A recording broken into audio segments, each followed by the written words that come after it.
NEPM's podcasts are funded by Armbrook Village Senior Living in Westfield, with support services designed to help seniors age in place, including a Compass Memory Support Neighborhood. More at armbrookvillage.com. Welcome to the Fabulous 413. I'm Khalees Smith. And I'm Monty Belmonte. Later in the show, some of the cutest FCC, unfriendly, awesomely useful both for the home and community gifts we've seen in a minute, with a tour at the Pittsfield headquarters of Blue Q. And if you missed our rendition of A Christmas Carol yesterday and need a Dickens fix with a local bent, the production of Home for the Holidays is happening this weekend at the Shea Theater, and that's for you. But right now, we'll head to Capitol Hill. How are you? Good. Are you recovered from the food bank march? I have.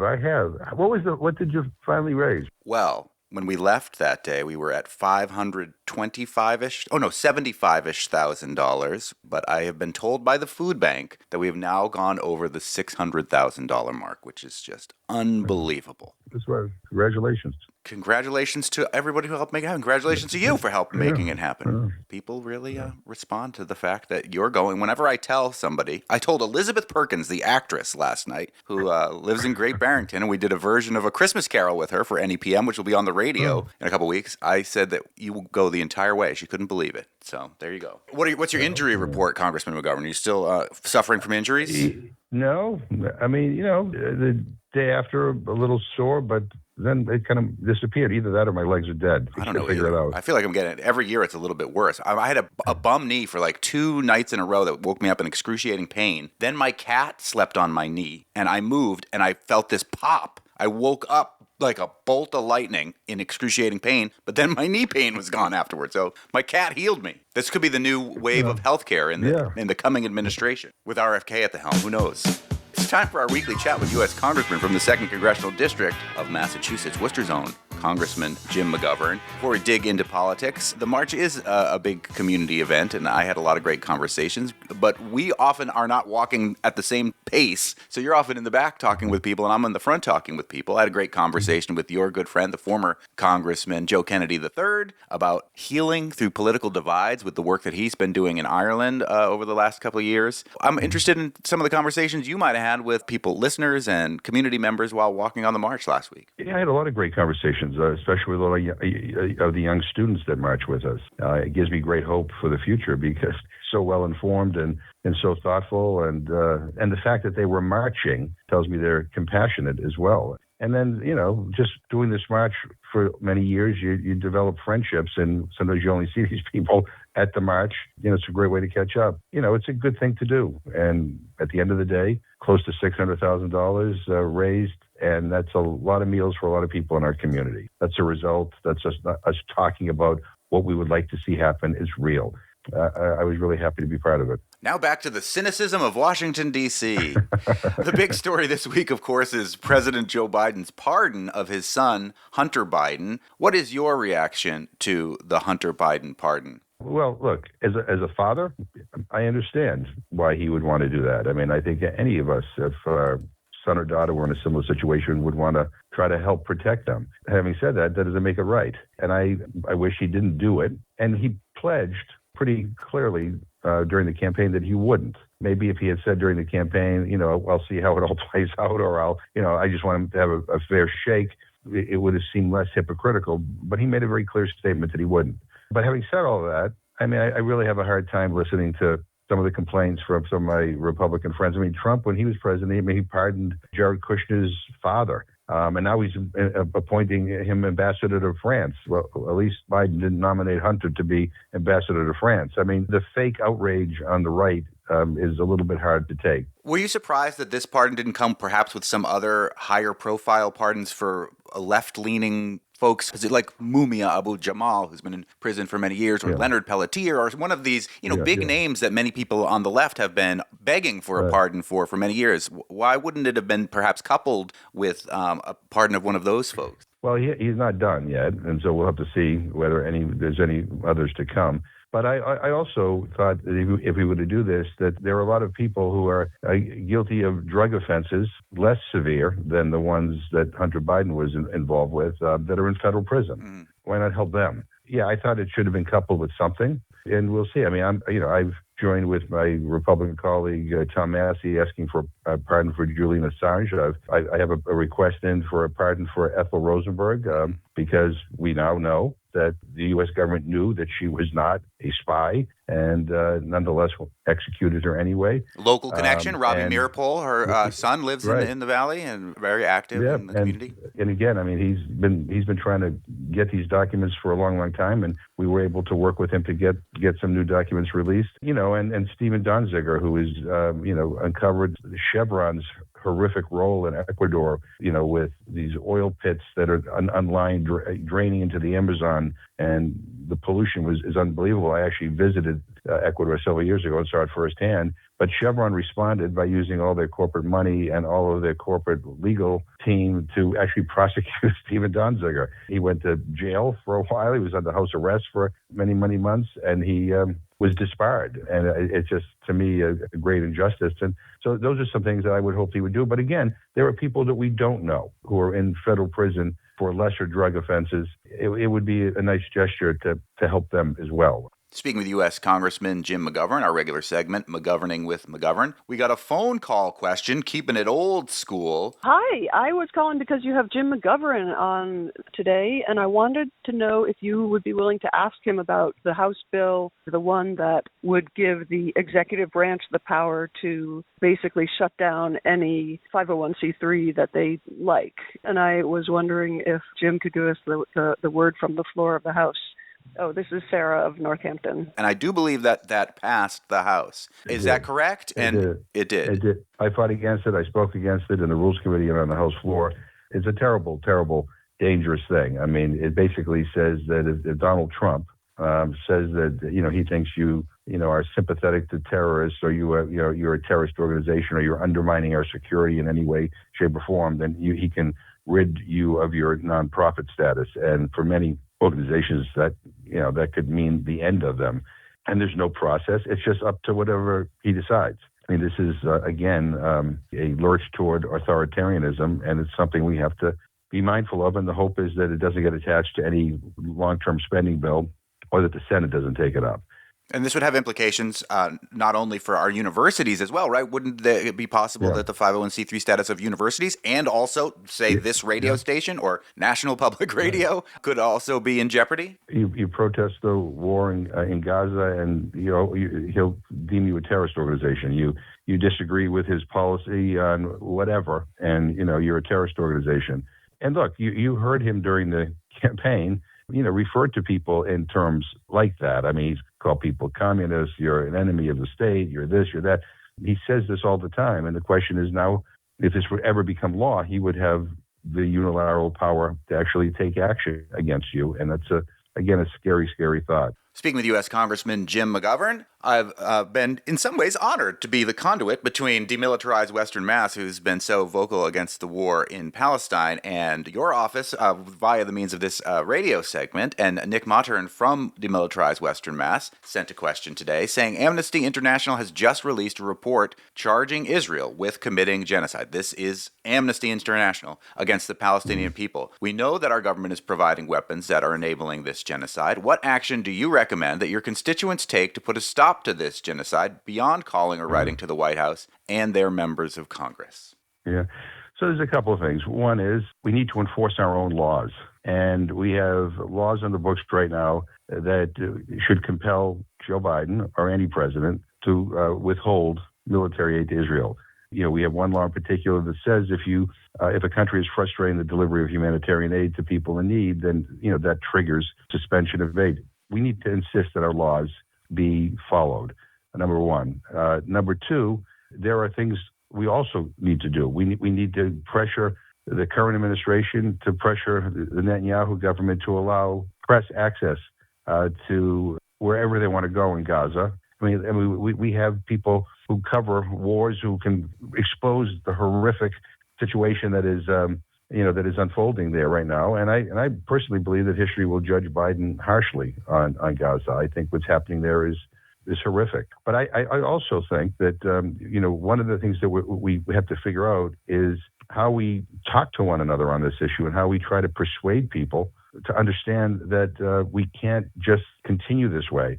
And I sometimes worry that everything is so polarized that if you're on one side, the other side's the enemy. If you're on the other side side's the enemy. We just don't talk.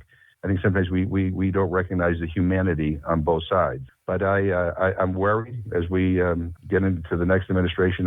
Trump tweeted out that if things aren't settled, then all hell will break loose. Well, I think all hell has already broke loose. And again, I'm puzzled why Biden is not using these last weeks to pressure Netanyahu more strongly. But we're trying to figure out whether we can get some members of Congress and Senate together to maybe do something before we leave. But if not, I'm going to deliver a harsh assessment of what is happening, what our policy is on the House floor in the next couple of weeks. That was a kind of follow-up question from Nick and demilitarized Western Mass. I know you had a meeting with them on November 21st and said something about perhaps a press conference trying to hold the administration accountable to the Leahy law. That it's still in the works? It is. I mean, but trying to get everybody to want to do it and pulling somebody together is not as easy as it is. But I've talked to some members, and some are interested, some are not, and some are at this point they won't listen. I think what we need to do is we need to continue to put our calls into the administration to try to get them to do something, and by doing something means suspending the aid. I mean, there's nothing left in Gaza, and there's talk about Israeli bases being built in Gaza, and people are starving to death. This is a horrific, horrific situation. Before I let you go, Congressman, another big story this week has been, of course, the building of the Trump administration's cabinet and different candidates for these different roles being criticized by the media, really. They may or may not actually be vetted by the Senate, but they are being vetted in the media, and it seems to be that there are some things that the Trump administration wants that other Republicans don't. In your conversations with your colleagues, who you've been with, many of whom for decades, who are Republicans, are they concerned with these cabinet picks, and is there a potential dissent in the ranks when it comes to the Republican Party and Donald Trump's cabinet picks? Yeah, so I think, some positive news is that the feedback from some Senate Republicans resulted in Matt Gaetz withdrawing his nomination.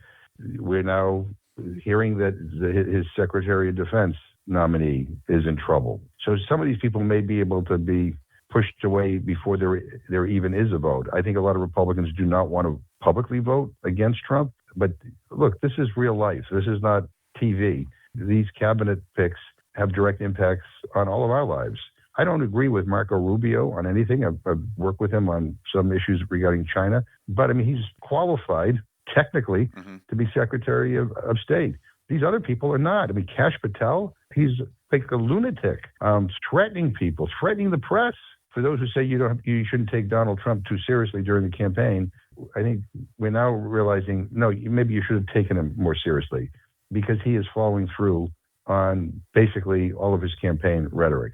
U.S. Congressman from the 2nd Congressional District of Massachusetts, Congressman Jim McGovern, thanks once again for being such a big part of the March for the Food Bank. I think it's inspirational to a lot of people to see a politician who's willing to go the distance, quite literally 43 miles, in a community event like this that's raising money for the grassroots for our neighbors in need. And once again, the Food Bank has told us we've gone to the $600,000 mark with that event last week, which is so fantastic. And thanks again for being willing to talk to us every week here on the show. Happy to be with you. And let me thank all the members of the community that supported the march, with contributions to get us to that $600,000 mark. We're lucky that we're part of a very generous and caring community. And so, I don't know, it made me feel good, and it made me feel better about the future. So I wish you all the best. I'll talk to you next week. Thanks so much, Congressman. If you've got a question for the Congressman, you can always send it our way, thefab413@nepm.org. Coming up, a gender-stretching, family-friendly take on holiday cheer at the Shea Theater with Home for the Holidays this weekend. But next, a bevy of beautifully blue-worded, ecologically savvy gifts at Blue Q in Pittsfield, and a tour of their magical warehouse with founders Seth and Mitch Nash. You're listening to the Fabulous 413 on 88.5 NEPM.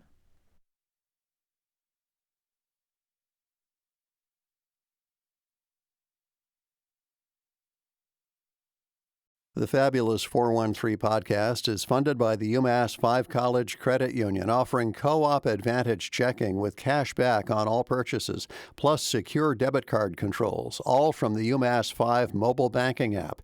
Insured by NCUA, umass5.coop. Welcome back to the Fabulous 413. To say that Blue Q is a local gift and novelty manufacturer is a gross understatement. There's much more they're doing for Berkshire County, the environment, and the global community as well that isn't boiled down well into a few sentences. So instead, we'll do the next best thing and head to their Pittsfield headquarters to get a tour from the founders themselves, Seth and Mitch Nash. I wonder if Melissa will be mad at me if I get the menopause what the socks. But my favorite saying so far is do one thing every day that scares your family. There's another dish towel that says the food has weed in it. And it's also an oven mitt. Oh, an oven mitt So that says the same thing. You have your options there. There's a dish towel that says I love my boring ass marriage. Quotes from children. Hazel, 7 years old. On a dishcloth, you know what I got today? I got no snacks and no respect. The Rodney Dangerfield of 7-year-olds. Well, that's the story of my life. No respect. Why do I kill with a cat looking in the mirror? That's great. I love the socks that say my bladder owns me with a rainbow on it. I also love that I'm going to get done later. Yeah. A picture of the devil sitting on a cut of cheese saying, have you tried cheese? I like your delivery. Thank you. Advice for your cast iron users. Don't wash me, bro. Why don't we walk downstairs and we'll do a loop. We'll do a loop with a little squiggly little line coming out of it, like a giant Q. So did this building used to be a mill like a whole bunch of other buildings in Western Mass converted into This more... used to be At a Glance, which was owned by Eaton Paper. I've been eating paper my whole life. Good one. At a Glance makes these like little note journals. It got bought out years ago. They're probably made in China now. I have no idea. Yeah. But this company here used to assemble all those. It was a tannery, probably for the leather binding covers that they probably are all now plastic. Back then were nice. Yeah. Going down into the warehouse. About half of the group works up and half works down. We tend to meet a lot in the summer months in the garden with like parties, and we're plotting our holiday party now, which is a major distraction. When you walk in the building, this is one of the first things you see, which is our library, which cool. doesn't really like make a lot of sense, but it's actually one of our like proudest little features. There's a few hundred books here that anyone in the building can rent out. Of course, you've got your little rubber stamp here. And, Wow, just like the old school library with the... Yep. Inside every book, you have the little card and the rubber stamp here, and So you can see who else checked out the book to see if your crush read the same book you read. yes, Oh, I'm going to learn everything about this book because my crush loved it. you stamp it, you ring the bell, and then here's the return slot right there. Employees made all the little book holders, so they're all individual little works of art. It's so fun. There's a really good selection here, actually, right now. Yeah, there is. Yeah. Well, it's also important that like no space here in the building be boring. And at one point, of course, this was just like a stupid hallway with an elevator door. And like, wait a minute, like what do we do? And so we named it the Elevator Library. It's kind of making the building almost look more like a school than an office building, which we like. And then down here is some of the artwork. So every week, a group comes into the building called Community Access to the Arts, and they're based in Great Barrington. They're teachers, go out into the field and do classes with people with disabilities. So here we're walking into the warehouse proper. And I'll say there's a giant hallway here with in huge letters that are like 3 feet high. It says, "This fish doesn't need any chips." I love that. I don't know what it means, but it's... Voted on it. Everyone in our company voted on it. Mitch gave them a bunch of crazy, was out of the New York Times? Yeah, they were headlines from the New York Times, arts and leisure section and the food section. And there was a review of this British chippery, a place where they like fried fish. And apparently it was amazing. And the headline was, "This fish doesn't need any chips." And so anyway, we shared all the options and everyone pointed to this one. And our friend Mike Russo, who's a local artist who's done a lot of the murals in the building, projected that onto the wall. And yeah, I mean, it's like a metaphor for Blue Q too, right? I guess We don't need chips. I also saw the giant Cheetos, what looks like soapbox derby racer up there. Is that part of your thing too? The Cheetos soapbox derby Oh, did you racer? see that? Yeah. Yes. I tried to eat it. It looked delicious. He painted that bag of chips. We build the cars. The West Side Legends, which is on the west side of Pittsfield, is kind of a neglected area of town. The West Side Legends is trying to revitalize that part of town. And a lot of the people from that side who are like our age, when they were little kids, they used to race soapbox derbies down a hill with all the cars. And so they started that soapbox derby again 3 years ago. So it was a real soapbox derby racer. Yes, we never have won.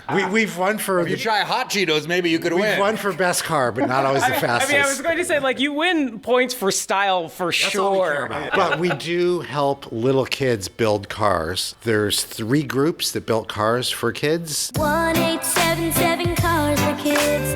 That precede the race, and we supply all the materials and the wheels and the wood, and they build cars. But we're in the adult division. So the adult division, a little crazier. We are never going to win for speed. Our goal is always to have the craziest car. We threw out little bags of Cheetos to the audience as they went down the hill. It's hard to drive those things in the first place, but to throw Cheetos at the same time makes it even crazier. Last year, our car was a bed with a person in the bed, and the steering wheel was a newspaper. It's like bed knobs and broomsticks. Oh, bother. I do hate shoddy work.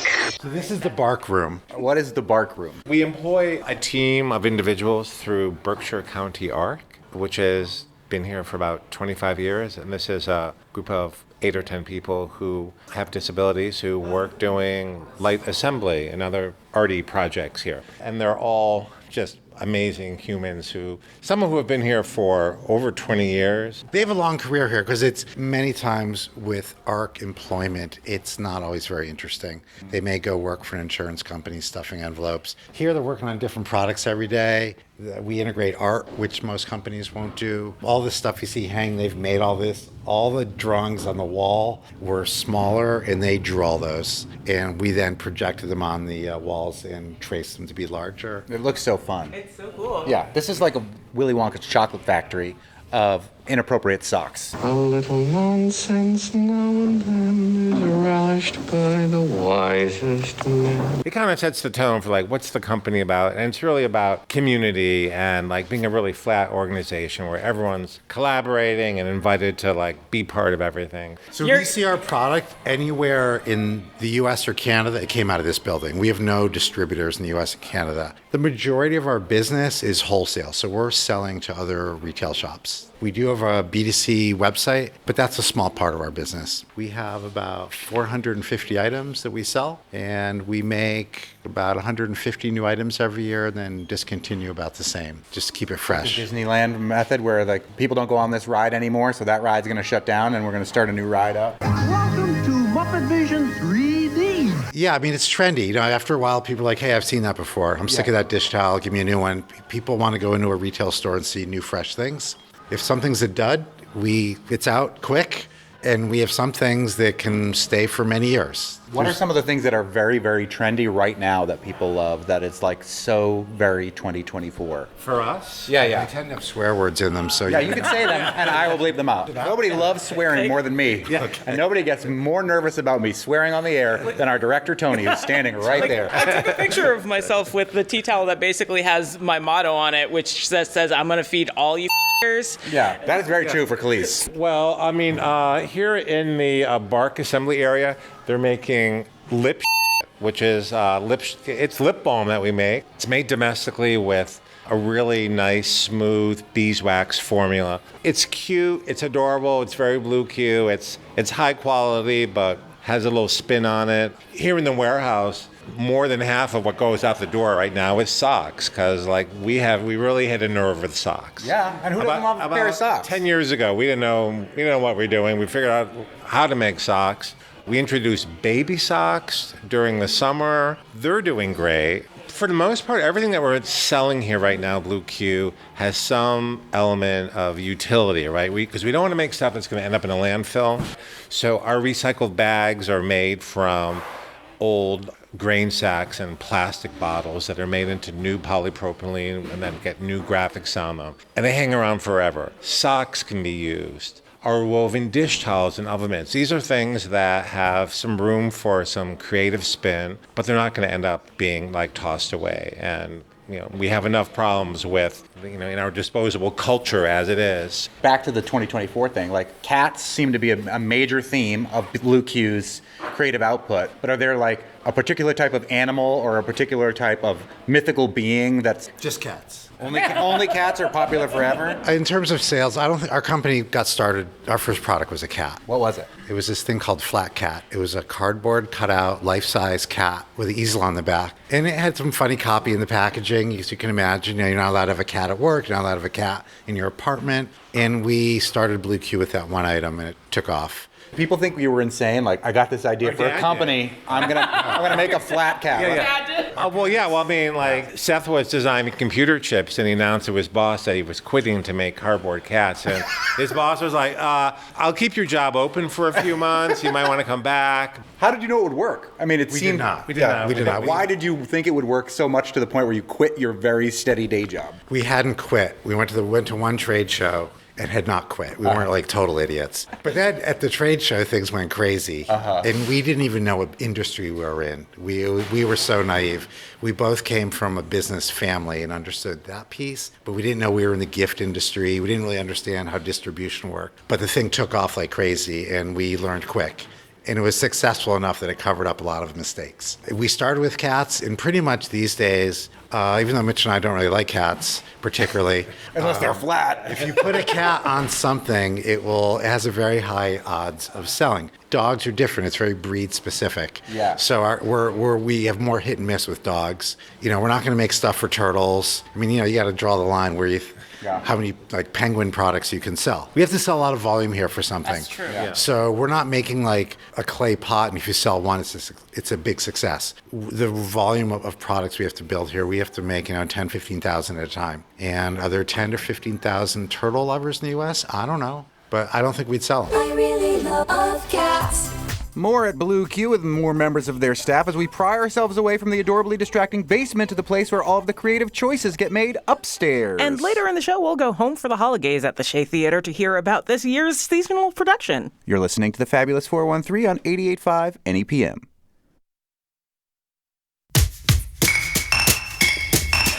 Welcome back to the Fabulous 413, back to the Berkshires with us at Blue Q with Mitch and Seth Nash. Everything that we make is pretty much going to be a gift. Someone's going to be in a shop and they're going to look at this thing and it's going to conjure up, hey, that would be a great thing for this friend or that family member.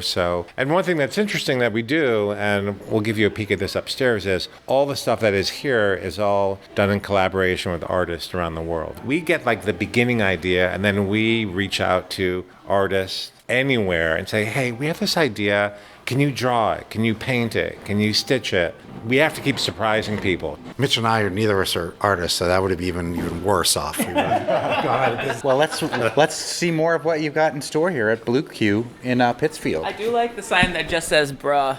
They're hilarious, and you've seen them for years and years, whether you associated it with a Western Mass company or not. Thanks. Well, I mean, we want to be cheeky. These are our buddies here in the special handling department. So this is where orders go out to chains or overseas. Here's John wearing his West Side Soapbox Derby t-shirt. Oh, yeah. Hi, John. He drove the car. You were the guy throwing the Cheetos out? A year ago. Oh, yeah, the last year. Oh, yeah, well.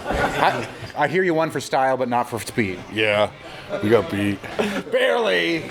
This is the catnip workshop. So here we've got 3 commercial sewing machines, hundreds of kilos of catnip. Guys, what are you doing? Can you explain to this kind man with a microphone? I'm Monty. I'm a radio host. This is Khalees. That's Tony. Yeah.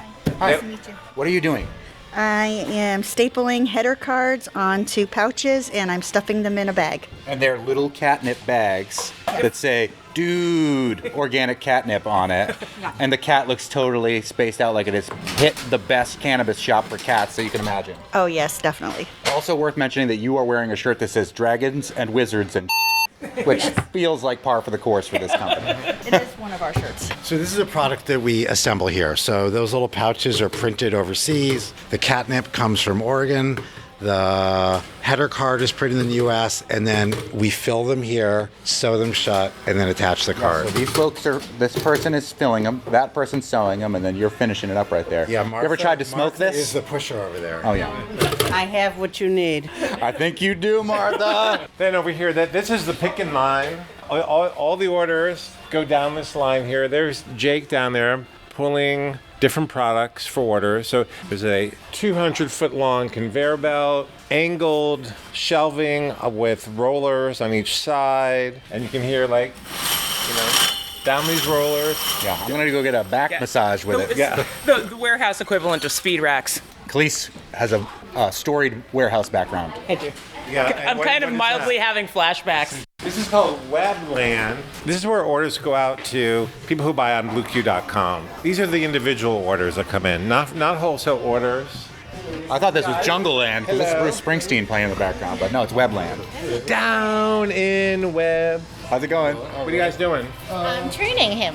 What's your name? Shauna. What's your name? Ryan. And we're just about to start, so far so good. Give him a raise. That's what I say. This area gets really busy starting right around now. It gets crazy. And it is crazy here till like December 22nd. Uh-huh. You know, people are freaking out. Am I going to get it in time? Yep. My mom. Yeah, that's the part of this I don't miss. Trying to save everybody's Christmas at the last minute. We're heading back into the main office of Blue Q with Seth and Mitch Nash. And this main office, as I mentioned, it looks like every hip office you've seen in every rom-com around the holidays. With the open seating plan with all the desks and a really cool furniture for a little lounge and like amazing kitchen and Prosecco and strawberry rhubarb pie. Tequila? I didn't see that. That's in there. And a pitchfork. Oh yeah, there's a pitchfork on the wall. Do you want to meet some of the guys over here in the new product development department? Yeah, I do. Okay. I want to meet the guys who are really good at swearing and putting it on socks. We're all good at swearing. What was the aha moment where you're like, if we put the F word on socks, we're going to make $1 million? Well, we don't pretty obvious. it depends how you use it. We use swear words that are mostly like complimentary. To amplify. That became apparent, but there's parts of the country where that's a problem. Like when we're selling to retail stores in the Bible Belt and mid part of the country, You could make Bible belts that just have verses on them, but all the verses that are terrible. We'll keep that in mind. That's my product. Don't steal it, Blue Q. He presented his tribute to Eglon, king of Moab, who was a very fat man. You put that on a belt, it'd be perfect. This is Katie Frazina. Hi, Katie. And she and her sidekick, Jana here, run the new product development department. Okay, so the new product development department at Blue Q makes all of the stuff that we sell to our customers. So we come up with the idea, the copy. We reach out to artists who help to develop the cool stuff that we make. So we find factories that make our stuff. We're looking for factories that are well-run, places that treat their staff well, that treat the environment well. We go and we visit these factories, whether they're like in our backyard here in Pittsfield or if they're in China. We go to China and we visit them and we meet people and we look at them face to face and we develop the stuff together. This department goes from like the germ of an idea to like the product that goes out the door. We turn it over to our friend Jess, who figures out how to get it here. So she works with the local trucking company. She'll work with somebody who's going to put it on a boat in China or in Vietnam or on the West Coast who's going to put it on a train. She figures out all of that stuff. So once we figure out what we're going to make, how we're going to make it, who's going to make it for us, what we're going to put on it, and we're ready to buy it, that goes over to Jess. She's looking at not only the 450 items we sell, but there's componentries. There's like that catnip you saw. You know, there's the catnip, there's the card. There could be 5 or 6 pieces to each item. So it's a lot of items to keep track of. And she's smiling today, but she's not always smiling. I could see her poking over her computer screen thinking like, please don't come talk to me, I'm too busy. Again, flashbacks. Katie, you said you'd like come up with the ideas for the products. Is there like a weekly brainstorming session? Well, I see a couple of bins over here that all say approved and rejected. Those are things that we've actually decided to make and rejected them. When we come up with ideas, we have a lot of rejected ideas that don't even like make it onto a piece of paper. So we have content meetings once a week where the new product development team will come with ideas. But we also work with writers all across the country who do writing for us. We also kind of solicit solicit ideas from anybody at Blue Q. Sometimes the ideas doesn't just come from the new product development team. It can come from anywhere. Sometimes it can come from something that, you just see out in the world. We're constantly like looking at Instagram. We read a lot. Mitch saw I Heart My on a bathroom wall and now it's a mug. Solid idea. Well, certain times of day. Katie, what is the thing that you have come up with that you feel that you feel most proud of? Like when you tell people I work for Blue Q and I created. Mitch doesn't know that I'm going to say this, but the thing that I'm most proud of is I came up with here's your gift, mother. Chewing gum. It's still selling. That's what you went to college for. My parents are so proud. So here in this pod, there are John Hayes, our chief writer, 4 graphic designers, marketing. Let's go talk to John over here because he looks like exactly the kind of sardonic human being that. This is his worst idea. Oh, you don't want to be on the radio? I don't want to. Highest employee. If you get him to talk, Monty, kudos. Hi, John. Hi. Khalees hates this about me, but other people in the world love it about me. I love puns and bad jokes like this. What are some of the things that you're most proud of that you created here as the head writer? Well, I'm not sure I have the answer for that right away. What's the thing that you look at still that you wrote that still makes you laugh? Well, I can't think of anything right now. Okay. I tried. I came so close. That's John's secret. Thank you for talking with us, despite your lack of desire to do so. He'll be yelling at us later. We're sorry. Yeah, we are sorry. This is our buddy Silka. Hi, buddy Silka. What are you doing right now? Yeah, what are you working on? Right now, I'm taking a sketch from an artist, and we have some ideas about what might make the story a little clearer. So before we ask the artist to do those changes, we are testing them here. Back in the old days, Mitch and Steven, who is not here, would take X-Acto knives and cut up artists' sketches and tape them back together and send them back and say, can you please try this or this or this? And now we just kind of most often do that in Photoshop. Mm-hmm. So that's what I'm doing. What you're working on right now is pretty funny. Can you explain it? You're not allowed to say? I don't think I'm allowed to say, but I'll say that there's a bunch of clouds and it's a sock for a man who maybe is a little absent-minded. All of us. It is great. I love that we get to see the stuff that has yet to be released, too, though. That's fun. Smooth. This is something we can't talk about in detail. We're always working on new categories here, right? People are like, well, what new thing are you going to put a spin on? So Katie is. And you're not allowed to tell the world what we're working on, Mitch. Yes. I'm not saying anything specific, boss. Well, I guess we'll move on. Just for the listener, it looks really cool. There's Bill, right? Bill? Does Bill work with money? Because that would be the perfect name for it. Not directly work with money. Away from the money. But everyone's involved with the money. Tell these guys a little bit about just what it's like making all these parts of the company cohere together. Is that your job? The glue that holds together these gears? Crap magnet. No, it's enjoyable because I get to work with everyone and everything that they do. So I get to learn. I help Jess with her inventory and what they order and sell through. I help sales with mailings and different things like that. I work with new product development. I do all the photography for all the work. We're at Blue Q in Pittsfield with Seth and Mitch Nash, who are the company's founders. It's been going on for over 35 years now, right? Correct. Where does the name Blue Q come from? Originally, we were going to start a lighting company, and that's the name we came up with for the lighting company. And luckily, the flat cat was a little mascot in our studio in Boston. When we showed our friends our lighting, they were more interested in the cardboard cat. So we would not be standing here right now if we went into the lighting business. But Blue Q means nothing. It was just the name for our lighting business. And then we're like, okay, that could be the flat cat company too. Is that an original flat cat? This is an original flat cat. This is product number 1, 1988. Cats haven't gone out of style since then. What it is it's an awesome photograph of a cat shot in profile looking right at you with these emerald green eyes. And then it's shrink wrapped against a backer that says flat cat, the perfect pet. Charming personality, low maintenance, a real pal. And there's a stand-up easel on it. This is the first thing we came up with. And we took it to the gift show in New York in '88. And about 2 months later, this thing was in the front window of Bloomingdale's, back when Bloomingdale's was the store. And we ended up selling 1 million of them. And then everyone was like, well, you got to make something else. So we're like, okay. And then we made this. Instant infant. It's a flat baby. It's a flat baby.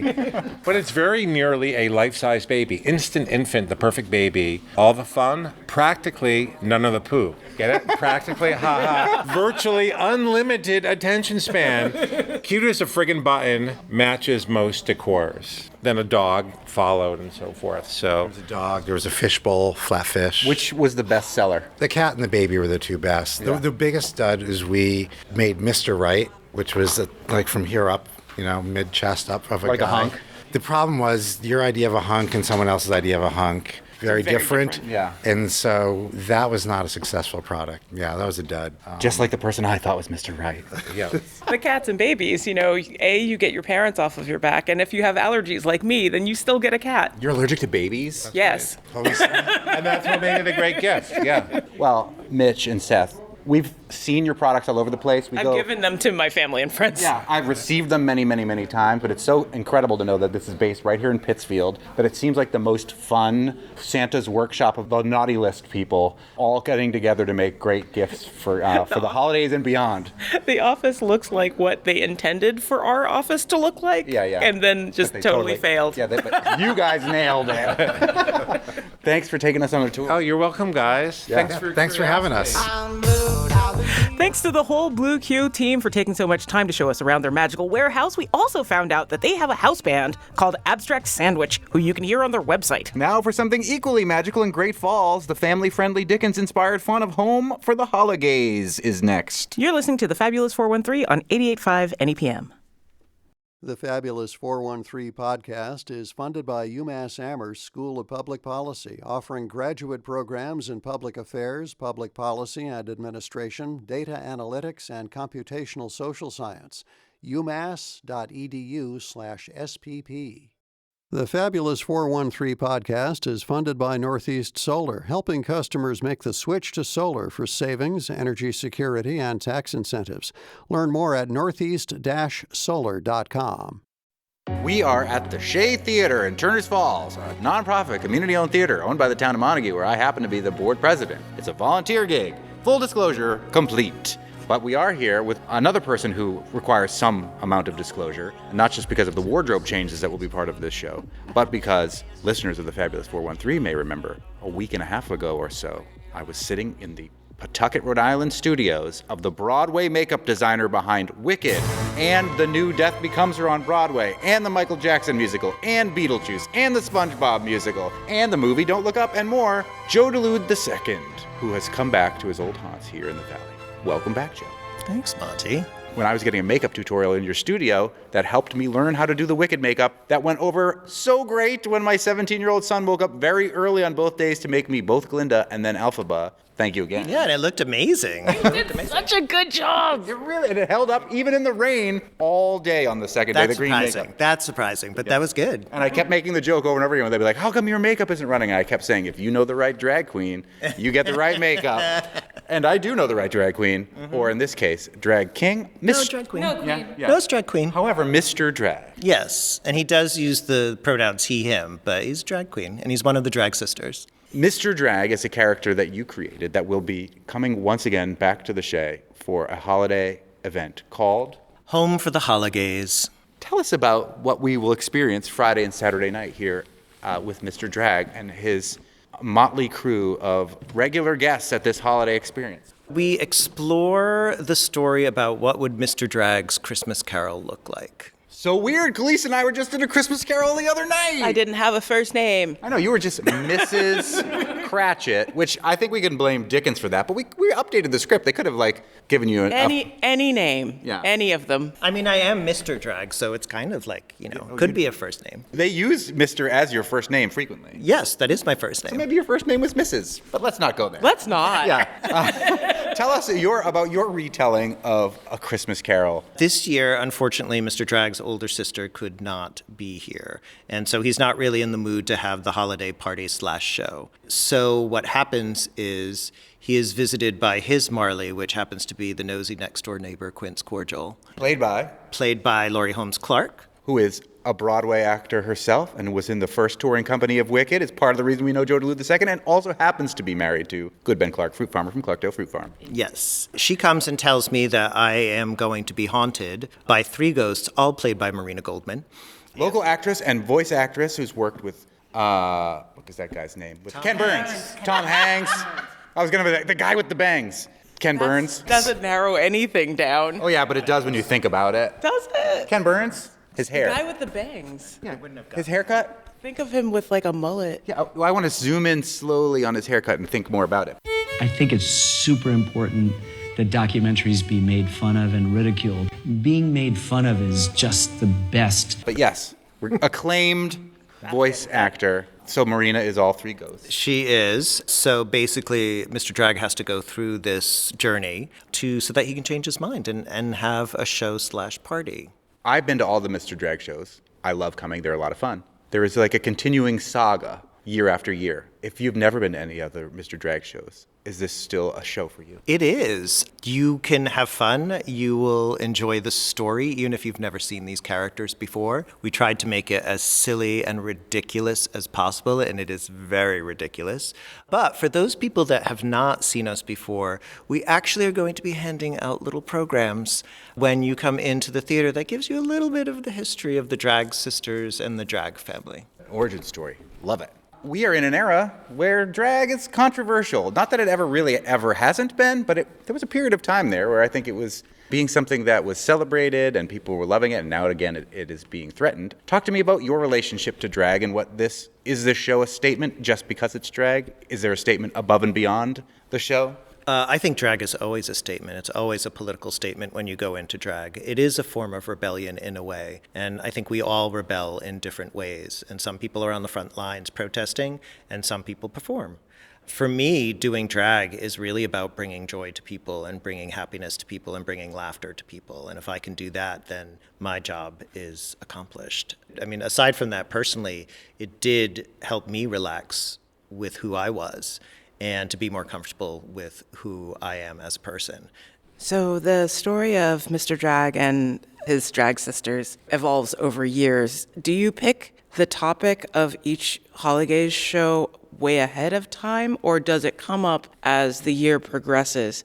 I don't just say that because like you're doing kind of a riff on A Christmas Carol, and we all went through November, and maybe there's some people for whom the moral of this story might be relevant and useful. A lot of times after we finish the show, I go home and then I have this burst of ideas and I write stuff down and I kind of start working on the show. This past year, I couldn't figure it out. I went from month to month. I'd write the opening scene and then I would read it and then I would say, oh, this sucks. I'm not doing this. Christmas Carol has always been something I wanted to do, and there have been many incarnations of Christmas Carol. I've written many scripts, but then in August, I sat down one Sunday morning and I got this burst of idea and I started writing the show, and I wrote all day until 8 o'clock at night and wrote the entire show in one sitting in one day. And not a whole lot has changed. A number here and there has changed, but basically the show stayed pretty much the same. Did you all get the script in like September, and it hasn't really... There's a small handful of cast members and a director here. Aforementioned Marina Goldman is here, as is the Shea director, Linda Tardif, who plays a living, breathing, a personal assistance device like an Alexa. Yes, she plays Jennifer, or as Mr. Drag says, Jennifer. Yes. Linda Tardif. Linda Tardif. Speak. Thank you.